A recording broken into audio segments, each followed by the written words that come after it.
Right, hi everyone, this is Scapegoat Stephen. This is a look at the latest Iron Kingdoms RPG expansion from PP. This is the Monsternomicon. Again, it's a softback, not a hardback, but look at that artwork. It's great.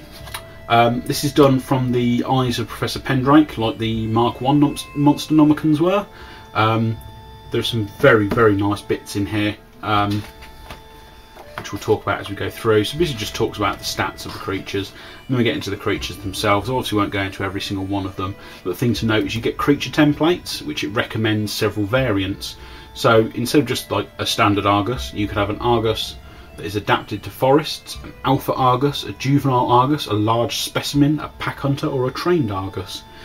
You know, and that's in addition to the standard template, and it gives you the option to go and add these templates to the beast, which is a really nice idea, and obviously expands the amount of monsters you can get out of one monster, if that makes sense. You also get, here's a bit about lore, so like people can take a lore check to find out various things about Argai or the relevant creature. Boromaug, again this appeared in the main RPG book, a cataphract beetle. A lot of these are quite nice cephalics, including their spells, their drudges and monstrosities. So into croaks. Now something I didn't realise until reading here, apparently croaks can generate spellcasters, and they are two-headed. So that'll be, is that potentially a hint at a future Blind Water Congregation warcaster? Or warlock, sorry I should say, maybe, we'll see. Crypt spiders, Deathless. A lot of these creatures in here, so Devil Rat, are, I would say, wilderness or tomb related, I guess. There's not a massive amount of urban stuff, but some of it I imagine can be messed about with. This one I think is the most interesting thing, because this hints at a potential Gator Gargantuan. For instance, the Dracodile has a Rat 6 spray 10 power 15. Power strength 19 bite and 2 power strength 17 claws. It's got defense 8, it's got armor 20. Obviously there's no special rules added onto that, and there's no animus, but other than that, that sounds alright. You know, it's mat 7. You know, add an animus, add some special rules like snacking or whatever, the fact that you have access to spiny growth, all this sort of jazz, and you know, even just on its base stats before you see an animus or its special rules, I think it sounds quite interesting. Hopefully it will translate into approximately that, we'll see. As long as it doesn't have amphibious, because frankly I don't like the idea of it hiding in Barnabas's swamp pits. And it doesn't need amphibious, given it would automatically have Pathfinder because of being a giant crocodile. Sorry, being a gargantuan. We've got different types of dragon spawn, small, medium and large. This folds in a lot to the idea as well that this year's League games were a lot to do with the rising of the dragons, and I think it was Will Schick said during a panel that next year the dragons were rising. So take of that what you will in 2015, whether that's a new minion pact, a new hordes pact, new hordes army, who knows, we'll have to wait and see. But it's nice to see this in here. There are so many different templates on these things, and there are also different spawn gifts based on which dragon you come from. So you go Ashnephus, Blightagast, Chowsag, Halfarg, Skafang. And there you go, look at all these different spawn gifts down here. There's a lot. You've got Dreads. There's a lot of undead stuff in here as well. Dregs, Duskwolves, Eldritches, Excruciators, Gorax, Grim Kings, Gremlins, whatever you want to call them. I quite like these guys because they're quite funny, and I like the fact that they've gone through and defiled the notes that Pendrake has left on the book. Or Unhollowed. Quite like these guys. They're basically zombies that eat people to keep themselves going. And Hornbeak Trask, Iron Maiden, Alethian, which are quite interesting and very ogre-like. More traditional fantasy ogres, that is, rather than Ogryn.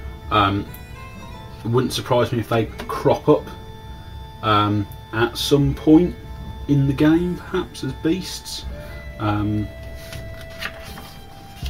Pistol Wraiths. Interesting thing about Pistol Wraith is you can give it a creature template that makes it a Pistol Wraith Gun Mage, which is horrible. I've looked up his rules. Nasty as anything. The Raverhan Buffalo. One of my local troll players was asking, please, please, please, can we have Madrak 3 riding one of these? Because I don't know if you can see the picture up here, but human only reaches the top of its legs. It's actually quite a large thing. You've got Razorbats, Riven, the Skylarflock, the Sepulchral Lurker, a Shade, Shaftwhite. As I said, there's a lot of variant sort of ghost zombie type things. A Skig, an Infernal, which is quite a nice one to include. Specifically a Soul Stalker, a Spectre, and then Deathly Endowments. Yeah, so as you can see, there's a lot of extra rules there and deathly burdens on Spectres. Black Tatzelworms, which I'm aching to see more Tatzelworm related stuff in the game, because I quite like the two models we have of Tatzelworms at the moment, which is Dahlia and Scarath, and there's one attached to Jagga Jagga. So it'd be nice to see perhaps some Tatzelworm War Beasts cropping up at some point. That'd be quite nice. I'd love another character Tatzelworm that likes Jagga Jagga. That'd be nice. Not sure it'll happen though. Got Totem Hunters, Troll Whelps, normal trolls, or sort of common trolls, so probably like light war beasts, I think. Dire Trolls. So should your party ever feel the need to go fight a dire troll. Vet Kiss. I quite like these things. They lay eggs in you and hatch. Which is quite an interesting one, and they can track you as well. And then there's all this bit about the creature templates that you can add in. There are some that are very specific. There you go, Croak Conjoined Twin to the Croak race, but there are others that are like not necessarily so, like Juvenile, Maneater, Pack Hunter, that sort of thing. You know, there's a lot of interesting ideas in there.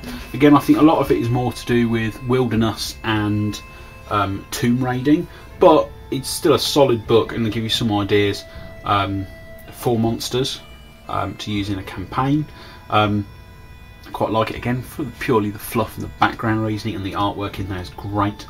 So yeah, again, because once again it's reasonably cheap, or you can get it via digital download.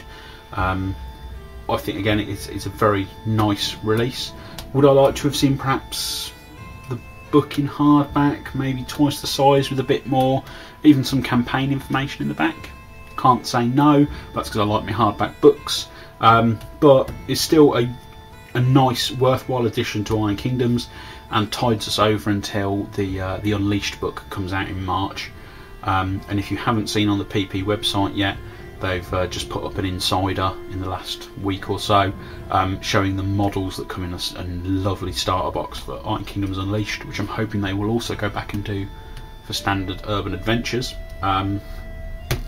But if this is the direction and the quality we can expect from future releases for Iron Kingdoms RPG, I'm well happy to be a player and to get these books from PP. So as I said, quick look through of the Monsternomicon by Privateer Press. This is Scapegoat Stephen saying goodbye.